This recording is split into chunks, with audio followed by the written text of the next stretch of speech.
If you are heading out to work today, you might be staring at a screen. You probably are. And if you have a smartphone, you've probably checked your email already. Screens are everywhere. We spend a lot of time looking at them. But how bad is it for our eyes? And what do we need to do to protect ourselves? Joining us is optometrist Ritesh Patel. Good to have you back. Good morning. Part 2 of our series on eye health. You joined us last week. We were talking about the sun, the damage that sun can do to our eyes. I have since changed how I buy sunglasses based on that hit. And if you haven't seen it, go online, look for it. But we want to talk about screens today. How bad is staring at a computer all day? How bad is that really for your eyes? Well, it's scary, right? Because what's actually happening is that you're exposed to what's called ultraviolet blue UV light. And it's not just from your computer screens. It's all these LED lights around us. It's our phones. And it's dangerous because you simply just can't see it. And what it's doing is causing dryness in your eyes and fatigue, and eyes are just being excessively tired by the end of the day. And we're having downstream impacts in terms of the health of the back of the eye as well. So according to a Forum Research poll, more than a quarter of Canadians say that they use their cell phones at least 2 hours a day. What problems could that cause?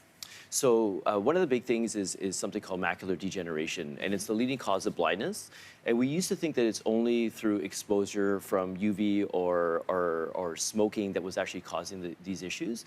But now there's studies that are linking blue UV exposure from your phone and your computer to actually that condition as well.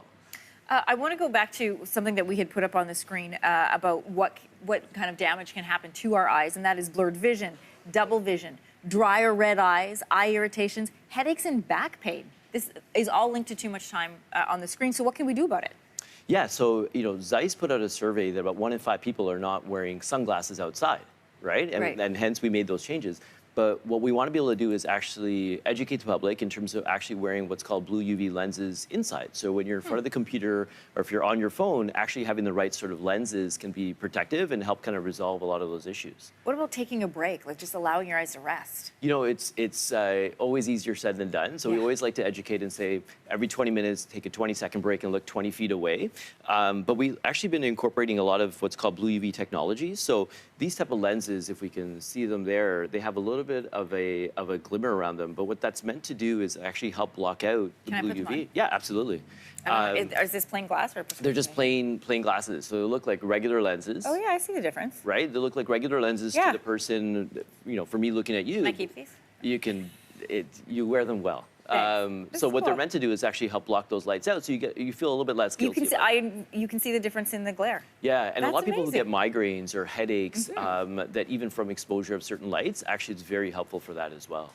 We're also seeing studies on kids and being able to see at far distance. And my understanding is they're spending so much time looking here close up that they're starting to lose the actual physical ability to have clear far distance. Absolutely. So, for thousands of years, humans have been farsighted, literally thousands of years. And in the last couple of generations, we've seen a really massive shift in the opposite direction. So we've been so used to seeing far away, but now we're so geared towards our phones and on our laptops up close that our eyes are actually being trained to see here, and in turn cause you to be blurry for far away. So there's a huge increase in myopia or nearsightedness, and that's actually a huge concern for optometrists as well. I bet.